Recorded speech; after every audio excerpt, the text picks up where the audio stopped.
661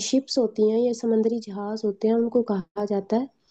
اس time پہ زیادہ تر جو سفر تھا، ٹریولنگ تھی، وہ اس طرح سے ہوتی تھی کہ سمندروں کی، اور جو خشکی کی تھی وہ اونٹوں اور گھوڑوں وغیرہ پہ ہوا کرتی تھی، کیونکہ اس ٹائم پہ نہ تو گاڑیاں وغیرہ ایجاد ہوئی تھی، ہاں گھوڑا گاڑی تھی، گدا گاڑی تھی، لیکن اس طرح سے موٹر کار وغیرہ نہیں تھی، اور نہ ہی پلین جو تھے، ہوائی جہاز ہوتے ہیں، یہ ایجاد ہوئے تھے۔ تو لوگ اس طرح سے ٹریول کیا کرتے تھے اور عربیہ سے انڈیا آیا کرتے تھے تجارت کے لیے۔ 712 سی ای کی یہ بات ہے کہ آئے کچھ مسلمان تاجر، اپنے بچے اور بیوی بھی ان کے ساتھ تھے، عورتیں بھی ساتھ تھیں، اور اس دوران میں یہاں پہ سری لنکا میں وہ آئے تھے۔ سری لنکا بھی انڈیا کا ایک پارٹ ہے، انڈیا سے مراد ہے میری پورا سب کانٹیننٹ۔ سری لنکا جس کا اولڈ نیم سائلون ابھی ایک کنٹری ہے، اور یہ کنٹری ایسا کنٹری ہے جو کہ ایک آئی لینڈ ہے۔ اب آئی لینڈ کیا ہوتا ہے شاید آپ کو یاد ہوگا، کیا کسی کو یاد ہے آئی لینڈ کیا ہوتا ہے؟ آئی لینڈ وہ والی جگہ ہوتی ہے جس کے چاروں طرف پانی ہو اور درمیان میں وہ ایک خشکی کا ٹکڑا ہو، جیسے یہ ہے، چاروں طرف آپ کو پانی اس کا یہ بلو کلر میں نظر آ رہا ہے۔ تو سری لنکا ایک آئی لینڈ ہے، یہاں پہ آئے تھے سمندری جہاز تجارت کے لیے۔ اسی دوران میں پائرٹس جو ہوتے ہیں، پائرٹس کہتے ہیں، بحری قزاق ان کو اردو میں کہتے ہیں، اور عام زبان میں آپ کہیں گے سمندری لٹیرے جو ہوتے ہیں، ڈاکو جو سمندروں میں ڈاکہ وغیرہ کرتے ہیں، ان کے لیے خاص ٹرم بولی جاتی ہے پائرٹس، یا اردو میں بحری قزاق۔ تو انہوں نے ان کشتیوں کو لوٹا، نہ صرف لوٹا بلکہ جو بچے اور عورتیں تھے ان کو بھی غلام بنا لیا۔ جب ان کو قیدی بنا لیا تو دوسری طرف اب اسلامی سلطنت جو تھی بنو امیہ کی، وہاں پہ بھی یہ خبر پہنچ گئی کہ ہمارے لوگوں کو اس طرح سے لوٹ لیا گیا ہے۔ تو خلیفہ تھے جو مسلمانوں کے ہیڈ تھے، ولید بن عبد الملک، ان کے ایک گورنر تھے جن کا نام تھا حجاج بن یوسف، وہ عراق کے گورنر تھے۔ گورنر جو ہوتا ہے نا، خلیفہ لگاتا تھا مختلف علاقوں پہ جو ٹیریٹریز ہوتی تھی، پورے ایک واسٹ ایریا کو کنٹرول کرنا، اس کا دیکھ بھال کرنا مشکل ہوتا تھا۔ تو یہاں پہ آپ کو یلو کلر میں عراق نظر آ رہا ہے، میں مارک کرتی ہوں اس کو، یہ یہاں پہ عراق کا گورنر تھا حجاج بن یوسف۔ تو یہاں یہ پورا علاقہ مسلمانوں کے پاس تھا، یہاں تک سارا علاقہ یہ والا بھی۔ تو حجاج بن یوسف کو آرڈر کیا، کیونکہ خلیفہ کا one of the favourite governor تھا، تو خلیفہ نے اپنے سب سے قابل اعتماد بندے کو یہ کہا کہ جا کے نا پتہ کرو جو یہاں پہ انڈیا میں مسلمانوں کے ساتھ ہوا ہے، ان لوگوں نے ہمارے لوگوں کو، ہماری عورتوں کو، ہمارے بچوں کو قیدی بنا لیا ہے، اور جا کے ان کا حال احوال پتہ کرو۔ اب حجاج بن یوسف نے اپنے سب سے قابل اعتماد آدمی کو یہ بات کہی، اور ان کے سب سے قابل اعتماد آدمی تھے، ان کے داماد بھی تھے، ان کے بھتیجے بھی تھے، یعنی ان کے بھائی کے بیٹے۔ داماد ہوتا ہے جو بیٹی کا شوہر ہوتا ہے۔ تو اپنے سان ان لاء کو اور اپنے بھتیجے کو یہ کہا، جن کا نام تھا محمد بن قاسم، کہ آپ ذرا جائیں اور ان سے بات کریں، اور ساتھ ہی لیٹر بھی لکھا یہاں کے راجا کو، جو یہاں پہ سندھ میں راجا تھا۔ سندھ پاکستان کا ایک صوبہ ہے نا، اس ٹائم پہ سندھ کا علاقہ کافی زیادہ بڑا تھا، ملتان تک آتا تھا، اس لیے سارا علاقہ سندھ کہلاتا تھا۔ تو یہاں کا راجا تھا راجا داہر، ہندو راجا تھا۔ اس کو لکھا کہ ہمارے جو لوگ ہیں وہ آپ کے پاس، آپ کے ڈاکوؤں نے ان کو قیدی بنا لیا ہے، اب ان کو نا چھڑوا دیجیے۔ تو راجا داہر نے کوئی اچھا جواب نہیں دیا، اور اچھا جواب نہ دینا، اپنے ڈاکوؤں کو سزا نہ دینا، اس بات کی انڈیکیشن تھی، اس بات کا اعلان تھا کہ جو بھی ہے اس میں انوالو ہوں، کیونکہ جب تک ہیڈ آف دی اسٹیٹ جو ہوتا ہے، کسی بھی ریاست کا، کسی بھی سلطنت کا جو ہیڈ ہوتا ہے، سربراہ ہوتا ہے، وہ اب ڈاکوؤں کے ساتھ نہیں ملا ہوا ہوگا، ڈاکوؤں کی جرات نہیں ہوتی ہے کہ وہ قانون سے بڑھ کر کچھ کر سکے۔ تو حجاج بن یوسف کو جب یہ انڈیکیشن ملی کہ راجا داہر تو کچھ نہیں کر رہا، تو محمد بن قاسم کو انہوں نے روانہ کر دیا۔ اب محمد بن قاسم جو تھے وہ اپنی آرمی لے کر، وہ صرف 17 ایئرس کے تھے، 17 سال کے ایک ینگ نوجوان تھے۔ اب آپ سوچ رہے ہوں گے کہ اتنے چھوٹے سے بچے ہی کہہ لیں، کہ اتنے چھوٹے سے بچے کو کس طرح سے یہ سب کیا گیا، کہ ان کی شادی بھی ہوئی تھی اور وہ لشکر کی کمانڈ بھی کر رہے تھے۔ تو بیٹا ایسے ہوتا تھا کہ اس ٹائم پہ بہت چھوٹے چھوٹے بچوں کی تربیت کی جاتی تھی، ان کو گھڑ سواری سکھائی جاتی تھی، ان کو تیر چلانا سکھایا جاتا تھا، تلوار چلانا سکھایا جاتا تھا، ان کو سوئمنگ سکھائی جاتی تھی، اور تمام جتنے بھی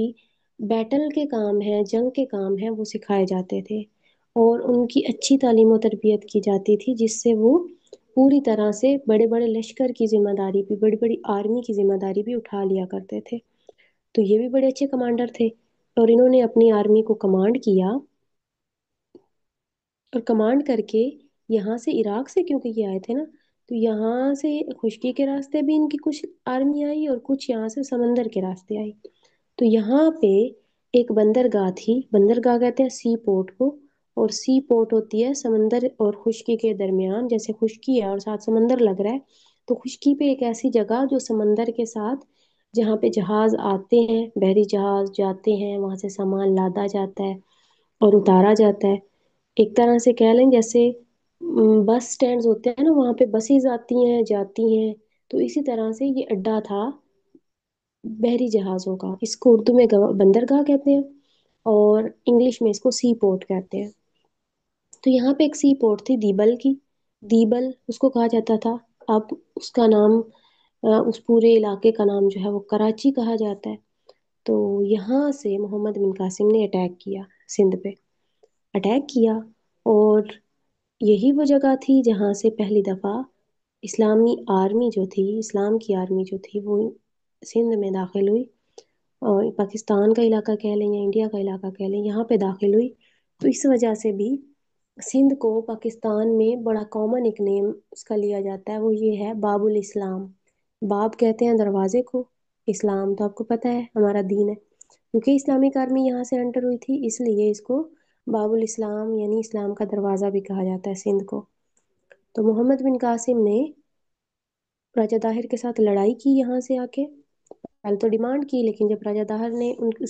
کی بات ماننے سے انکار کر دیا اور بچوں اور عورتوں کو نہیں چھڑوایا، تو پھر لڑائی کی، ان سے جنگ کی، اور بیٹل میں راجہ طاہر جو تھا وہ مارا گیا تھا، اور اس بیٹل کا نام تھا بیٹل آف اروڑ۔ اروڑ کی جنگ اس کو کہا جاتا ہے، میواڑ کی بھی کہا جاتا ہے، یہ دو نام لیے جاتے ہیں۔ 712 اے ڈی میں یا سی ای کہہ لیں، اس میں یہ جنگ ہوئی تھی، اور محمد بن قاسم جو ہے نا، یہاں سے سارا علاقہ جو آج کل کا پاکستان ہے فتح کرتے ہوئے سندھ کا سارا علاقہ، پنجاب میں ایک شہر ہے ملتان، وہاں تک آئے تھے، اور ملتان میں کافی زیادہ جو ہے نا وہ خزانہ وغیرہ بھی ملا تھا، اور یہاں سے کافی لوگ جو ہے نا وہ محمد بن قاسم کو انہوں نے سپورٹ کیا تھا، although وہ ہندو تھے، نان مسلم تھے، لیکن پھر بھی سپورٹ کیا تھا۔ اب اس سپورٹ کی کیا وجہ تھی، کیونکہ یہاں کے جو راجا تھے، ہندو راجا، وہ اپنی جو تھی، ہندو عوام جو تھی، اسی پہ ظلم کیا کرتے تھے، اور ان کے اس ظلم سے تنگ آ کے جو آنے والے محمد بن قاسم تھے، ان کا ساتھ دیا کہ یہ لوگ ہمارے ساتھ اچھا سلوک کریں گے، اور ہوا بھی ایسے ہی۔ جب راجہ طاہر کو شکست ہو گئی اور محمد بن قاسم نے یہاں پہ اسلامک رول اسٹیبلش کر دیا، اسلامک گورنمنٹ اسٹیبلش کر دی، تو پھر وہاں کے لوگوں کو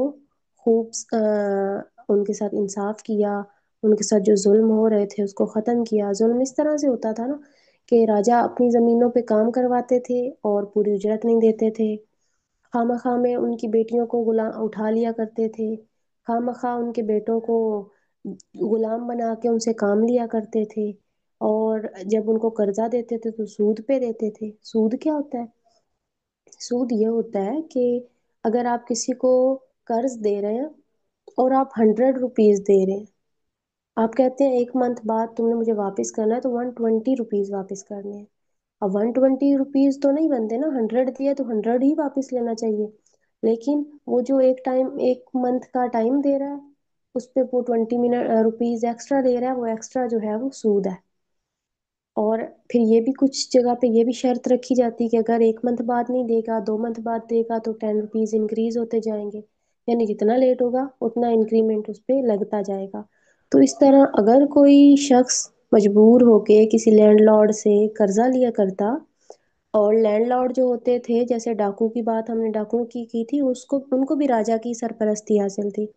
لینڈ لارڈ جو تھے ان کو بھی راجا کی سرپرستی حاصل ہوتی تھی، کیونکہ وہ راجا کو سپورٹ کرتے تھے اور راجا ان کو سپورٹ کرتا تھا۔ تو جو لینڈ لارڈ ہوتے تھے یعنی بڑی زمینوں والے لوگ، امیر لوگ، وہ جب غریبوں کو قرض دیا کرتے تھے تو اسی طرح کیا کرتے تھے کہ سود پہ دیتے تھے، پھر اگر کوئی غریب واپس نہیں کر پاتا تھا تو اس سود کو بڑھایا کرتے تھے، اور اگر وہ بالکل واپس نہ کر پاتا تو اس کو غلام بنا لیا کرتے تھے، اس کی اولاد کو اٹھا لیا کرتے تھے۔ ان سارے مظالم سے محمد بن قاسم نے سندھ کو آزادی دلوائی اور یہاں پہ مسلم رول اسٹیبلش کیا۔ پھر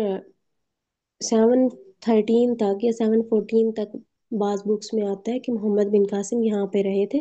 اس کے بعد ان کو، کیونکہ یہاں پہ اسلامک گورنمنٹ کے خلیفہ کی تبدیلی ہوئی تھی، خلیفہ ولید بن عبد الملک کی ڈیتھ ہو گئی تھی اور نئے خلیفہ بن گئے تھے سلیمان بن عبد الملک، تو انہوں نے محمد بن قاسم کو واپس بلا لیا تھا۔ لیکن پھر کیونکہ یہاں پہ بنو امیہ کی ہی گورنمنٹ رہی کافی سالوں تک، 661 سی ای سے لے کے 750 سی ای تک، تو یہاں پہ بھی بنو امیہ کا کوئی نہ کوئی گورنر ہوا کرتا تھا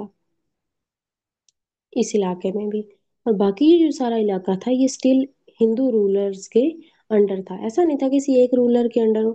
ایسا تھا کہ یہاں پہ کوئی ہے، کوئی یہاں پہ ہے، کوئی یہاں پہ ہے، تھوڑے تھوڑے علاقے کو سب نے اپنے قبضے میں کیا ہوا تھا۔ تو اسی طرح سے وقت گزرتا گیا اور پھر ٹائم آیا 1000 سی ای، 712 میں یہاں پہ اسلام پہلی دفعہ ایز اے رولنگ پاور آیا تھا، حکمرانی کرنے کے لیے آیا تھا، کیونکہ میں نے آپ کو بتایا لوگ تو پہلے سے مسلمان ہو چکے تھے، اور ان لوگوں کا انٹریکشن اسلام کے ساتھ، جو انڈین لوگ تھے ان کا انٹریکشن اسلام کے ساتھ بہت پہلے سے ہو چکا تھا، نبی کریم صلی اللہ علیہ وآلہ وسلم کے زمانے سے ہو چکا تھا، لیکن ایز اے رولنگ پاور، حکمرانی کرنے کے لیے اسلام جو ہے وہ 712 میں یہاں پہ آیا۔ پھر 1000 اے ڈی جب آیا، 1000 سی ای یا اے ڈی کہیں گے، تو یہاں سے افغان میں ایک علاقہ غزنی کے بادشاہ تھے محمود غزنی۔ اب یہاں کیونکہ یہ ملتی تھی سرحد، آپس میں باؤنڈری ملتی تھی، تو یہاں پہ جو ہو رہا ہوتا ہے اس کا امپیکٹ یہاں پہ پڑتا ہے، اور یہاں پہ جو ہو رہا ہوتا ہے اس کا امپیکٹ یہاں پہ پڑتا ہے۔ تو اس وجہ سے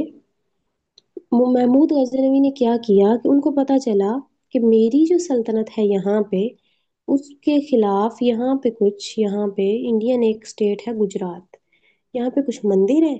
جن میں میری اسٹیٹ کے خلاف ہو رہی ہیں کارروائیاں اور سیاست اور اس طرح کی سازشیں ان مندروں میں بیٹھ کر۔ محمود غزنوی نے کیا سوچا کہ میں ان مندروں کو گرا دوں گا۔ مندروں کو گرانے کے لیے اور انڈین جو کر رہے تھے سازشیں ان کو ختم کرنے کے لیے محمود غزنوی نے 17 اٹیکس کیے انڈیا پہ۔ کتنے اٹیکس کیے؟ 17 اٹیکس۔ ان 17 اٹیکس میں کبھی کوئی کامیابی ملتی، کبھی کوئی کامیابی